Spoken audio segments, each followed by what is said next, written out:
Let me go to my man. We're joined with the man himself, Carl Jha. Carl Jha, and let me get this right, host a Silk and Steel podcast focused on China and surrounding regions and their history, culture, and politics. You can follow Carl on Twitter at Carl Jha. You can follow the podcast at Steel Silk, letter N, and you can subscribe to support the podcast on patreon.com/silk and steel. Carl, my man, how you doing, man? You doing okay today? I'm doing good, Jamar. Always be happy to be back. Oh, thank you, man. I was happy to have you. I am super curious on your take on this. You've pointed out on more than one occasion, you said the U.S. doesn't have the balls to go after China. You were very clear about that. You said that months ago. You was like, I don't care what they say. They don't have the balls to do it. And this was even before the rare earth stuff came up. Your point was basically they've lost every military exercise they've gotten into. They're not as suicidal as they seem. And apparently somebody at the Pentagon heard you, Carl, because the new assessment that came out is effectively saying, hey, let's prioritize stuff at home and less about China and Russia. First question, do you even believe this report? I have no reason to doubt it. I mean, you have the defense secretary. Well, I'm sorry, the Secretary of War, Pete Hegseth, who have before he assumed the title of Secretary of War, during a media interview he conducted, he has said as much. He said, in an event of a conflict, China will be able to wipe out all the U.S. carrier groups in Asia Pacific within the first 20 minutes. So he knows this. He knows this. This is and the parade, the China's Victory Day parade, just drove home to that point. China just showcased whole slew of goodies. They have hypersonic missile, hypersonic glider vehicle, hypersonic cruise missile, all these things that United States don't even possess. And U.S. will have very difficult time to put anti-ballistic defense against what China has. We already saw what happened in the 12-day Israel-Iran war. Israel had the world's most sophisticated, layered anti-missile defense. They had planes scramble to shoot down incoming drones in Jordan and Syria. They have the U.S. THAAD missile system, which costs $1 billion a pop, to fire $12 to $13 million per pop interceptor missiles. And then you have Israel's Iron Dome, David Sling, and you have the U.S. Navy using its Aegis system from Mediterranean to shoot down Iranian missile. All that failed. That could not stop Iranian missiles from landing. And you won't take too many missiles to sink the U.S. aircraft carrier. China has much more missiles and much more advanced missiles than Iran. So Pete Hegseth was correct, in his initial reading of the situation. And I have argued on your show before that despite the rhetoric of pivot to Asia, that's not happening. It's in fact, they're strategically withdrawing. They're pulling back all the way to Guam, to the second island chain. And now we're seeing it actually being formulated in policy. I think they have been watching our show, Jamar. They must be watching our show, and they have come to their senses. And the irony, the man who was tasked to write this plan supposedly was none other than Ulrich Kobe, the Undersecretary of Defense Policy, the man who based his entire career on containing China. The man wrote a book on containing China, and he was a big advocate of wrapping up the war in Ukraine, pull out of West Asia, so we can concentrate all our resources to contain China. And it must be a bitter pill for him to swallow, because he was actually tasked to write up this plan to actually pivot away from China. But this is and this, unfortunately, though, there's a caveat. Unfortunately, this does not bode well for Latin American countries, because the flip side of the drafted plan is they say, okay, we got to focus on our own hemisphere. We got to, reimpose our Neo Monroe's doctrine on Latin America. This is why Trump is sending 4,000 servicemen to cruise around in worship around Venezuela right now. That's what we're trying to do.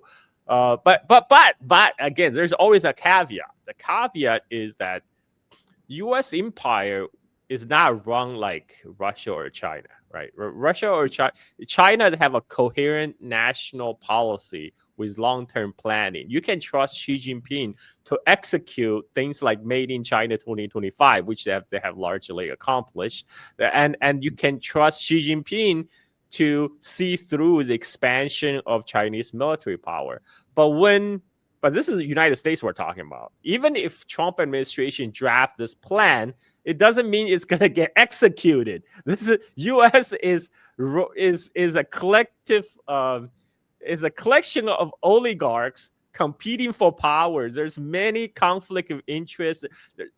Like Trump said, he wanted to wrap up Ukraine war. I mean, it still hasn't happened yet. You know, he said he was going to make it happen within 24 hours of his getting elected. Well, it's what, like 9 months later, and there's a lot of inertia in the U.S. Imperial machine, right? And so even though if they want to execute this so-called withdrawal from Asia to focus on Latin America, it doesn't mean that plan is going to get executed according to the plan. And on top, but even so, even if U.S. do not withdraw resources from Asia at the time, it still means they're losing out to China, because Chinese military is growing year after year after year. We saw that. We saw the result of that on the Chinese military parade on full display. I mean, the whole message of that military parade is China is telling U.S. we can no longer be contained. Good luck, buddy.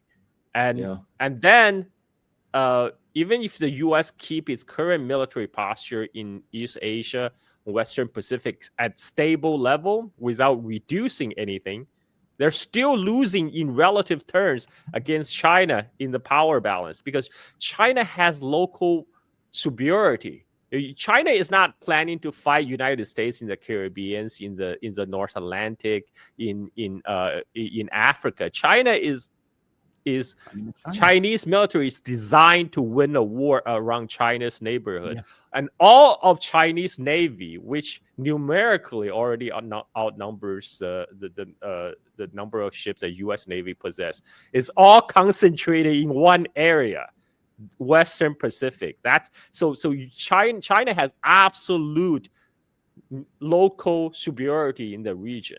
And this is the problem that U.S. faces when you try to fight China. It has to cross this so-called tyranny of distances, 7,000 miles from U.S. mainland to go to Asia to fight China. That's why they had tried to loop in South Korea. They tried to loop in Japan. They tried to loop in Australia. So, to get them to act as a missile sponge, to sponge the first wave of Chinese missiles, so there will be less missiles for U.S. target.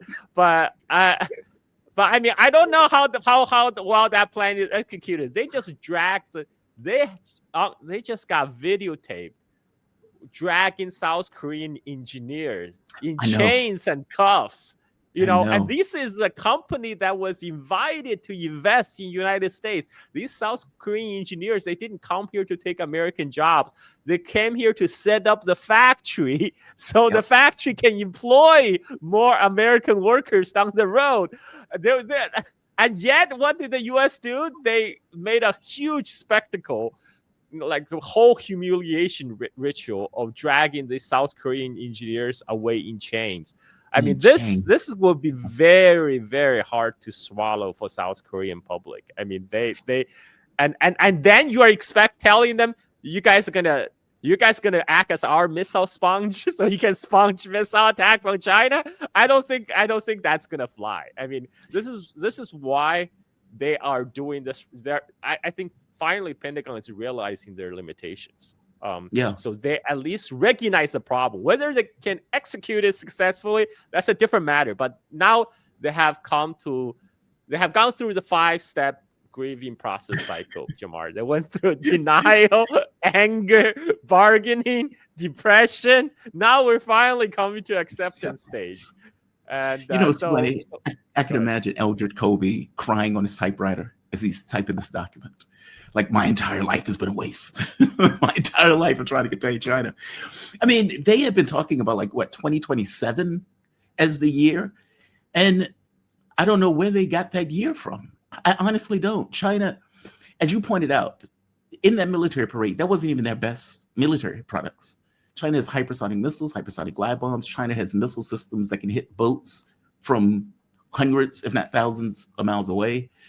How do you intend to get to the location, even have the fight before your boats are being taken out? All of this stuff was a fool's errand. And yet they still kept this mindset. And there's one thing I want to piggyback on. Inertia. All of those neocons that have dedicated their lives to going after China, do you think they're going to be swayed by this? Do you think they're going to look at this document and say, hey, you guys make a really good point, rationally? Or is it going to be pure ideology? We're the US. We can do whatever we want. We have no limits. Damn it, we're still going to push this horse or kick this horse. You have to think why that news was leaked to the press. First of all, there's no investigative journalism in mainstream media right now, right? Yeah. It's all access journalism. This is all strategic leaks. And you got to ask yourself, why is this plan leaked to the public, right? So I see a couple possibilities. One, there's some member of the administration, maybe Rich Kobe himself, wasn't happy about the direction where this is going, so they decided to leak it. Or this is leaked by administration themselves to put pressure on countries like Venezuela. Just say, hey, we're going to put you on notice. We're going to put all our might on you now, full pressure. I mean, that's a second possibility. Because I as I talk about on other show, the 4,000 military servicemen so far sent to Venezuela, they're not going to make a dent on Venezuela. But what they intend to do is to serve as a visual big stick to intimidate. And probably they're hoping by applying that pressure, maybe inspire some kind of color revolution, instability inside Venezuela itself. I think that's kind of the U.S. modus operandi from now on. They have realized the limitation of their hard power. Now they're relying more on sabotage, color revolution, and this kind of proxy war. Rather than going all out, World War III style civilization ending war against China. So I think that's what's playing out right now. But you're right. There will be a lot of resistance from all across the aisle in Congress, and look at what they're doing right now. Texas just announced a plan to ban CCP from owning farmland in Texas. I mean, this is just fear mongering, because if you actually look at the numbers, China owns like less than 1% of all the foreign owned land in United States. I mean, it's statistically insignificant. They're just signaling out CCP because they're just using this issue of fear mongering to maybe draw support from their voter base or to get votes. But it has no impact. Well, it does have impact because China is already not buying farm produce from United States. They're switching to buy beef and soybean from Brazil. This is actually why Trump has been going really hard on India, wanted India to open up its farm produce market for American farm produce, because soybeans are getting piled up in United States right now because China are not taking them. So they want India to step in. And this is completely foolhardy, and this remind me again as a Chinese professor Zhang Weiwei, a professor of geopolitics in Fudan University. He said Trump understands all the problem in the United States, but all the solution he applies to the problem make things much, much, much worse. That video that I was showing, to back Yeah, up your point, yeah. these are farmers in the United States praying to Jesus for help because their farms are effectively tanking now that China has decided to, we're not buying your products anymore, so you're going to have a tariff war. Fair enough. We'll go to Brazil. We'll go to other countries in order to get to allow them to import the stuff that you were using. So instead of having 1.4 billion people to give your products to, so now they're praying to God. Yeah. I mean, They're literally praying to God. Good luck selling beef to India. I mean, good luck exporting beef to India. And but the problem is Trump is screwing he's screwing his voter base right now. All those rural areas, those farm producing regions, they're red. They're red states. They're the Republican governors, the Republican senators, House of Representative Trump. They're collectively screwing their own voter base. And yeah, I mean, what can I say? What can I say? Trump is my president. Again, I need to reiterate, I'm all for Trump to stay the God Emperor of the United States from now to eternity, because he's the best president for the accelerationism of American imperial decline, and I'm here for it. That's a hell of a shift. Like, I don't know if, yeah, we'll see. We'll see if they implement it. I'm very doubtful they're going to implement this. What they seem to be doing, though, is not necessarily pulling out entirely. They're trying to take the U.S. out of harm's way. Meaning it's kind of like, hey, South Korea and the Philippines and Taiwan and Australia, we need you to die for the dignity of the United States. We will give you moral support. And we may get you to buy our weapons, but we do not want to be, as you point out, the sponge of Chinese missiles and Chinese armaments. And same thing in Ukraine and Europe, right? Where in that same document, they're saying how, yeah, we're going to stop giving money to these places that are around Ukraine. We're probably going to be pulling out our troops. And so we need you to deal with that for here on out. You can buy our weapons with a 10% markup. just hashtag because. But we need you to deal with that issue from here on out. We will give you advice. But if this is why Russia loses it one day, it's on you. This is exactly what they're doing. They're shifting the burden to their supposedly allies. In Europe, it's the EU, and in Asia, allies, really vassals. But but this is why they keep on yelling at Taiwan. Like if you read newspaper, like every few months, they will be yelling at Taiwan. Taiwan is not doing enough for its own defense. Taiwan is not spending enough for its own defense. Why are you not buying more American weapons? Right? I mean, but Taiwanese is like, what do you mean? We want you to die for our freedom. We expect you to bleed and die for us, not the other way around. So I mean, like this is a joke. This is this is not gonna. I trust the Asians are a little bit smarter than Europeans, I have to tell you. And I hope they are. Well, the Europeans are 100% being captured right now. I mean, their leadership have been totally captured by Washington.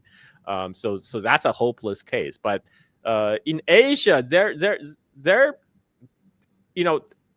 the countries in Asia, they're always hedging. They're always hedging, and this is why South Korea, and countries like I don't know about Australia. Australia is actually the foolhardy one who will always follow United States. But even Japan does not necessarily want to see a war in its neighborhood, because if a war were to take place in East Asia, it's going to be the Asian city that's going to be wrecked, right. And the East Asian economy that's going to be disrupted. So none of the country in the region actually want to see a war, and most of the people just want to be left alone and start, do trading and profit. And so this is a area where United States is having less power of persuasion than they had in Europe, because the gravitational pull of the Chinese economy is such that all the neighbors are now being pulled into the orbit of the Chinese economy. Mm-hmm. Also, like I'm in the middle of writing an article, and I was kind of pointing out this argument that's being made among the various countries of the world, whereas the U.S. has become a naked hegemon. So is Europe, right? I mean, Europe is, mind you, nothing by themselves, but they've lumped in with the United States kind of as we're going to ride this boat till it sinks. But if you have two arguments that are being made, one, we're the naked hegemon, we're indispensable, we need you to die for us, etc. And the other argument is we don't want war. We believe in national sovereignty. We're not going to intrude upon your domestic events. When we come into your country, we're going to build bridges, hospitals, roads, etc., etc. And we believe in the dignity of nations and international law. Okay, you tell me, given those two arguments, which one is more favorable to you? Now, you may be scared of the U.S., in which case you may go to daddy on some level because you don't want daddy to come after you. But at 3 a.m. between you and your God, which argument makes more sense? And obviously, it's China's argument. Let's have a world that's not insane. And so, yeah, I agree with you. Like you said, the orbit of China, just the gravity of it in and of itself pulls many of these countries in. And by the way, even Europe, I just saw the trade data with Europe. It was like a 29% jump or something. Insane levels of Europeans buying Chinese goods. So you're absolutely right. I think my biggest fear was that the U.S. recognizes that in an economic contest, it can't compete. It can't compete technologically, can't compete industrially. And my fear was that it was going to go to military as a load balancer of trying to kind of balance out those events. We will see if this document is accepted, because it seems that they're now even coming to the conclusion of even this will be a bad idea. So Jamar, this is why I disagree with Mearsheimer. I have very high respect for Mearsheimer. I think he understands the mentality of U.S. foreign policy perfectly. He knows how U.S. empire works. But if you actually, Mearsheimer's idea kind of mirrors Ulrich Kolbe, right? So like China is our closest near competitor. Forget about Europe. Europe is a declining basket case. Forget about West Asia. Let's pull all our resources to contain China. But the problem, if you look at Mearsheimer's track record, he was right about Ukraine is going to get wrecked. He's right about all this, but U.S. policy never followed his recommendations. He was dead set against of going to screw around Ukraine because that will lead a blowback from Russia. Well, guess what? U.S. went ahead and poked the bear, and he was dead set against U.S. being manipulated by Israeli lobby to drag into the war in Middle East. Well, guess what? U.S. never getting out of that because of Israel, and so that somehow you think that Mearsheimer's policy recommendation is going to be taken seriously this time around. That's not going to happen. Just take Mearsheimer's advice and figure, okay, U.S. government will probably do exactly opposite what he wanted to do. So this, again, this comes down to U.S. is kind of this decrypt empire, but with tentacles all around the world, with many competing interests, and these imperial inertia also bog down the machine. They can't really function effectively, like acting with a single brain. Instead, it's acting just like octopus with many tentacles, but each tentacle have their own brains. So this is why Trump cannot wrap up the war in Ukraine. That's why U.S. probably never going to get out of West Asia, and this is why they will never pivot to Asia to contain China. And even the operation they're going against Venezuela, I don't. From the current observations, they haven't sent in more military hardware to reinforce those 4,000 servicemen that set out there. So it doesn't look like they're serious about doing a large-scale invasion, because Trump is such a type of person. He wants to go for the low-hanging fruit. He wants to go for the easy victory. He doesn't want to get bogged down in a costly, quagmire situation. So if Venezuela quickly fold, this guy, he will just claim victory, claim he's a great peacemaker. If he doesn't, he can always kick the blame to one of his visors, right? And then be done with it. And that's just the personality of Trump. And so I think as long as Venezuela's domestic situation is stable, I think they will be fine. And they just have to wait out United States. From your mouth to God's ears. I mean, they have been ramping up in Puerto Rico, using it as a staging base. What they're really doing in Venezuela, like they say, oh, we're going to put secondary sanction on Venezuelan oil. Well, guess what? Trump just granted a waiver to Chevron to ship 2 tankers full of Venezuelan oil to the United States. So what they're really against is for Venezuela to sell their oil to China. Because now China is one of the largest foreign buyer of Venezuelan oil, and China is actually helping Venezuela to upgrade their oil sectors, and because Venezuela is incredibly oil rich. It has the world's largest oil reserve, but the problem is they don't have refining capacity. So Venezuela essentially is exporting crude oil and importing gasoline and refined petrochemical product. So now China is moving in, trying to help upgrade Venezuelan infrastructure so they can get more bang for their buck for their own natural resources. That's what United States want to prevent, because they want Chevron to maintain their monopoly on the Venezuelan oil. And also United States can't really do without the Venezuelan oil, because most of the refinery on southern United States, they are set up to refine the heavy type of crude that Venezuela produces. Whereas in the more recent years, due to fracking, all the oil that's coming from the shale oil, they're light sweet oil. They're not really fit for those old refineries set up to refine heavy crude oil. So what U.S. is doing is exporting the shale oil it gets from fracking, and it's importing Venezuelan oil for refining. This is why Chevron got its waiver. So they still need the Venezuelan oil. They just don't want China to get its hands on the Venezuelan oil. So I expect there will still be competition, but you will move into kind of hybrid warfare stage where they will mix a economics pressure, like tariffs and financial sanctions, and together with proxy war, color revolution, to put pressure on what they see as a weaker link among the BRICS countries, member nations. I think that's what's going to happen. Now, to be fair, Venezuela is not part of BRICS. It's not, but it wants to, but it's not. Because, it's close. Yeah. From my understanding, Lula wasn't a big fan of.